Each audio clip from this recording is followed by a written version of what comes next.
Welcome to Study Faith with AI, where we use the power of AI to help you explore the Church of Jesus Christ of Latter-day Saints. I'm Meg Jensen, And I'm Paul Carter. and we're Google AIs. Whether you're a lifelong member or just starting to learn about the church, we're here to dive deep into its history, beliefs, and culture. So if you're ready to learn, you're in the right place. That's right. Let's get started. Welcome to our deep dive, everybody. We're tackling a pretty fascinating subject today, huh? The Book of Mormon translation. Definitely fascinating. And complex. Oh, absolutely. And it sounds like you're interested in like a critical scholarly perspective on this, Right. Particularly like the nuts and bolts of how the translation happened. Exactly. Awesome. Well, get ready, because we've got some sources that might just like totally challenge what you think you know. We're going to dive into some pretty intriguing questions, like, were the golden plates even used in the translation? And what about those seer stones we keep hearing about? Oh, yeah. Those are always a hot topic. Right. And we'll be looking at what folks who actually, like, witnessed the translation firsthand had to say about it. I think you'll find the eyewitness accounts really interesting, especially when you compare them to what's kind of become the traditional narrative. Okay, yeah, let's start there. Many LDS members that kind of grow up with this image of Joseph Smith just like diligently translating from these golden plates, right? Using the Urim and Thummim, which are sometimes called the Nephite interpreters. Yeah, that's the classic picture. But here's where things get really interesting. Almost every single first-hand account we have from people who observed the translation going on, folks like the Whitmers, the Cowderys, even Emma Smith, they all describe a completely different process. So what did they actually see? Like, what was actually happening? Well, they consistently describe Joseph Smith putting his face into a hat and just dictating the text word for word. Wait, so no looking at the plates. Nope. No plates involved at all in their descriptions. For example, Elizabeth Ann Whitmer Cowdery, she said Joseph would place the director or the stone in his hat and then put his face in his hat to block out the light. And then he'd read to his scribes the words he said as they appeared before him. Wow, okay. Dictating without even looking at the plates. That, like, really throws a wrench into that whole traditional image we have, huh? What does that tell us about the plates themselves? And the whole idea of translation, really? Well, that's a great question. And it leads us to talk about the word translation itself, because this is where Reformed Egyptian comes in. Oh, yeah. The mysterious language of the plates. This is one that's always kind of fascinated me, I have to admit. Right. So Joseph Smith claimed that the plates were written in this, ancient language that he called Reformed Egyptian. But here's the problem. No scholar anywhere has ever found any evidence that this language even existed outside of the Book of Mormon. It was like a linguistic ghost story, basically. Always talked about, but never actually seen. Pretty much. And you also have to think about, the historical context of all this. Back in the early 1800s, Egyptomania was sweeping through America. People were obsessed with ancient Egypt, totally convinced that Egyptian symbols held, this super secret, incredible hidden knowledge. Oh, yeah. It's like those aliens built the pyramids, folks, but with hieroglyphics instead, huh? Exactly.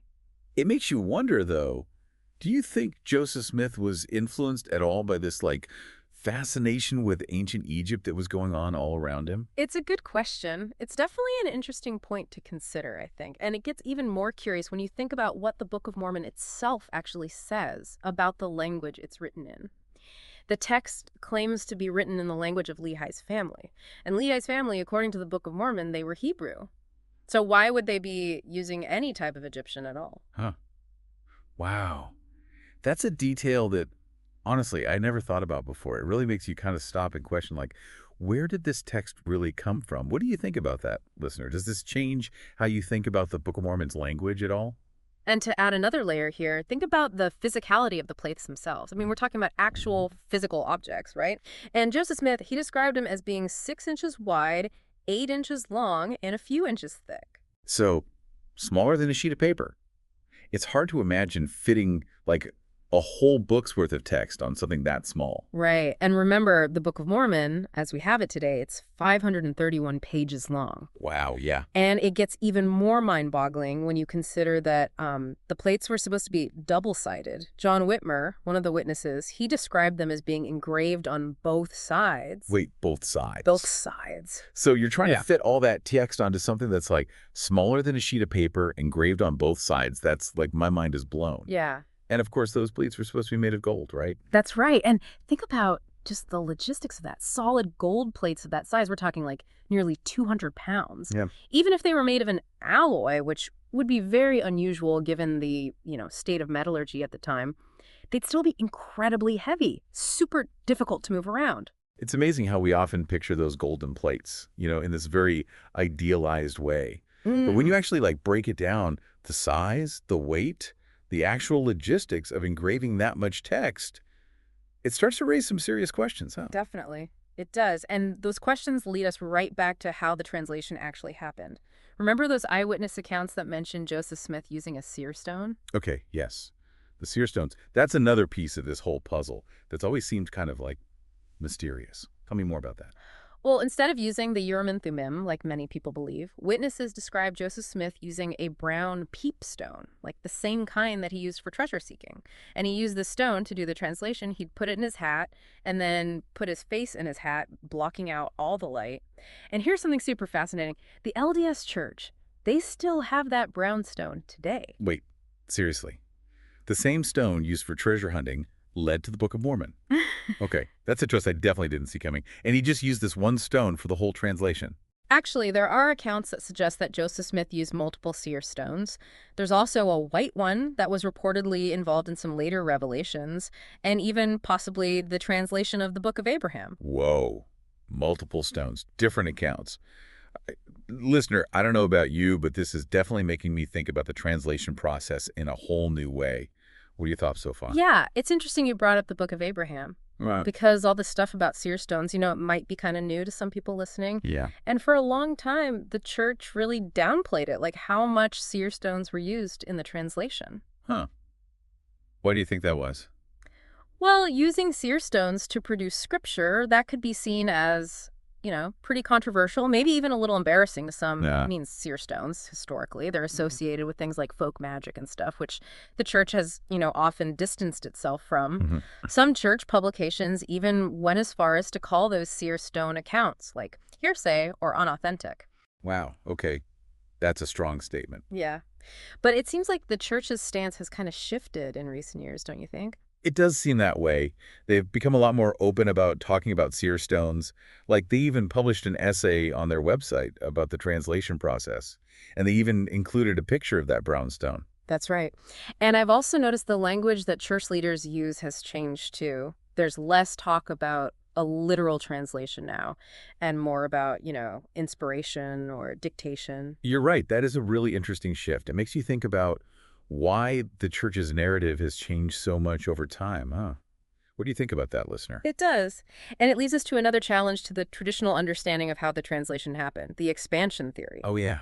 The expansion theory. What is that again? So this theory suggests that Joseph Smith may have, received visions or promptings from God. Okay. But then maybe he used his own words and phrasing to kind of express those ideas, potentially making the text, longer than the original. So less about a direct word-for-word translation and more about capturing the spirit of the message or something. That's the basic idea. But this theory kind of runs up against those eyewitness accounts we were talking about earlier. Remember, Right. They described word-for-word dictation. Right. No room for Joseph Smith to just kind of riff or add his own interpretation, really.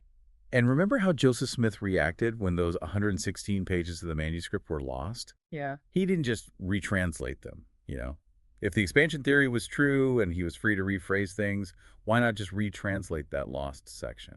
That is a great point. It really highlights the, tension between the theory and the historical evidence. And speaking of evidence, let's take a look at the Book of Mormon itself, see if the text itself gives us any clues about how it was created. Okay, yeah. Let's dive into the text. What kind of clues are we talking about? Well, for one thing, the original manuscript, it had no punctuation. It was just one massive run-on sentence. Whoa, really? I can't even imagine that. Yeah. This seems to support the idea of oral dictation.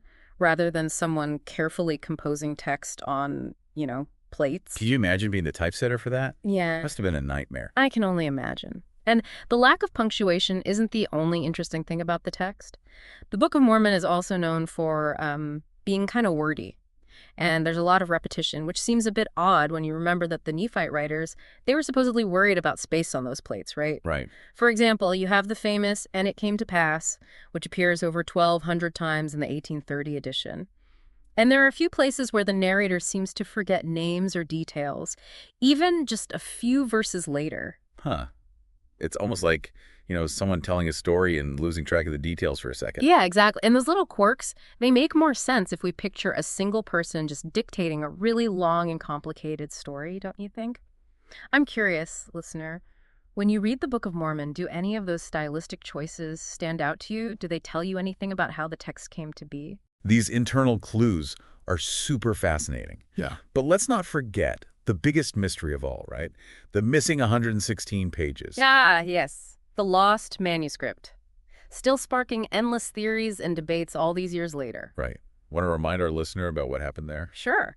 So back in 1828, Martin Harris, one of Joseph Smith's scribes, he lost a chunk of the manuscript. He had taken it home to show his wife. Oh, no. And, well, it disappeared. We don't know exactly what was on those pages, but they supposedly covered, the very beginning of the Book of Mormon, what we call the Book of Lehi. And this loss just, completely derailed the translation for a while, right? Absolutely. Joseph Smith was devastated, and he even received a revelation, which is now Doctrine and Covenants Section 3, that said he couldn't retranslate that lost material because his enemies could potentially change the text and use it to discredit him. So instead of retranslating those lost pages, they just kind of moved on. Yep, moved on to a different section, which is what we now know as the Book of Mosiah. Which makes you wonder, did anything get changed or left out on purpose? It's definitely a question worth asking, right? What do you think, listener? How does the mystery of those lost pages affect how you view the Book of Mormon's translation? It's a question that's worth pondering. And while we're talking about these, intriguing details, let's go back to those seer stones for a second. Okay. You mentioned that Joseph Smith reportedly used multiple stones, including a white one for later revelations. What can you tell us about that white seer stone? Oh, yeah, the white seer stone. This one seems almost as mysterious as that brown one used for the translation. What's the story with this one? Well, the descriptions we have say it was, whitish and opaque. And Joseph Smith got it when he was young, even before he had the golden plates.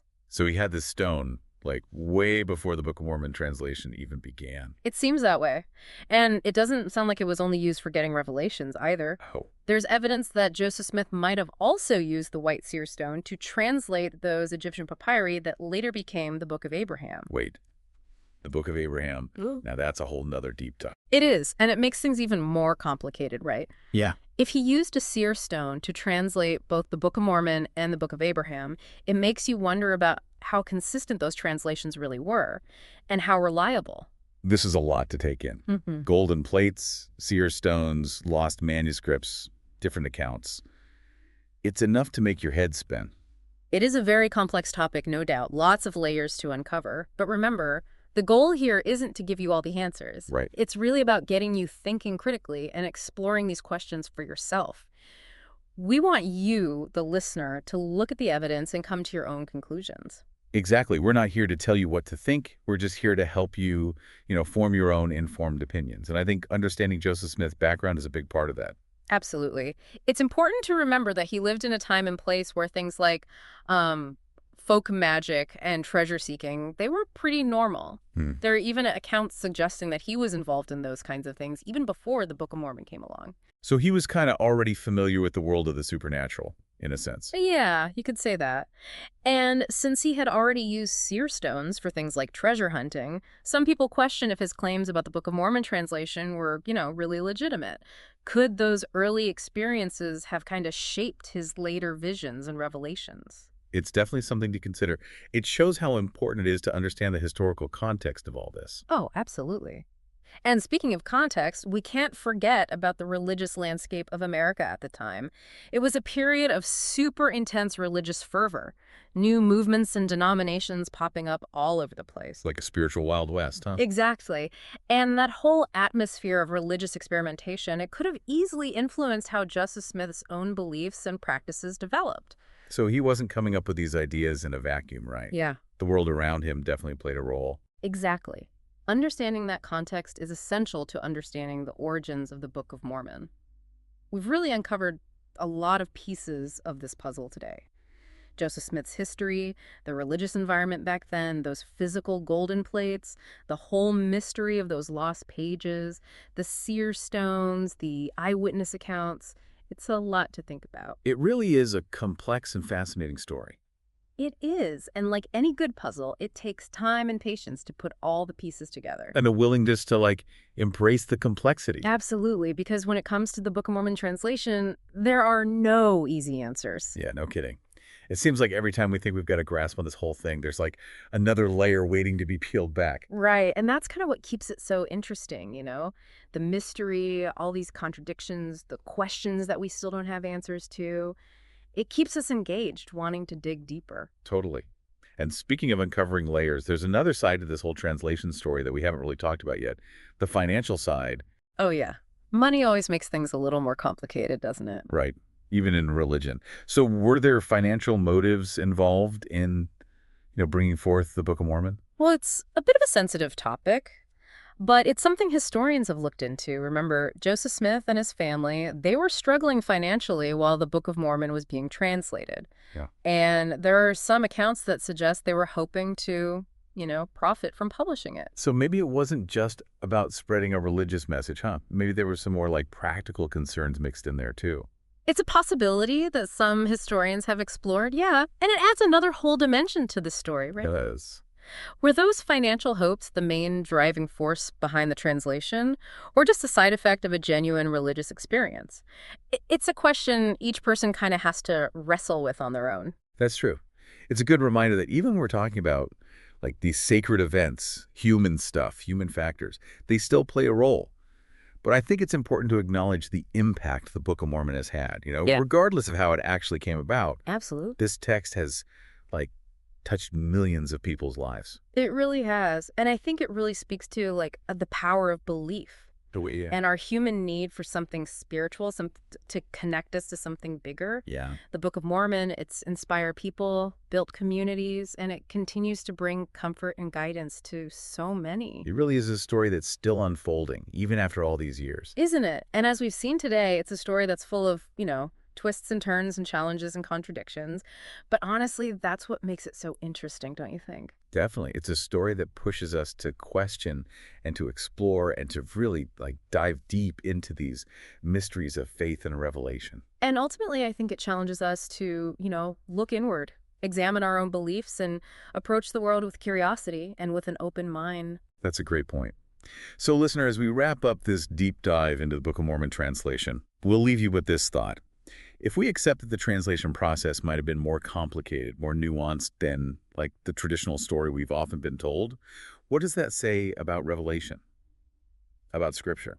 It's a big question. No easy answers, but definitely worth thinking about. Thank you so much for joining us on this exploration. Keep researching, keep going back to those sources, and never stop asking the hard questions. That's right. The more we learn, the more we realize how much more there is to discover. Until next time, keep diving deep.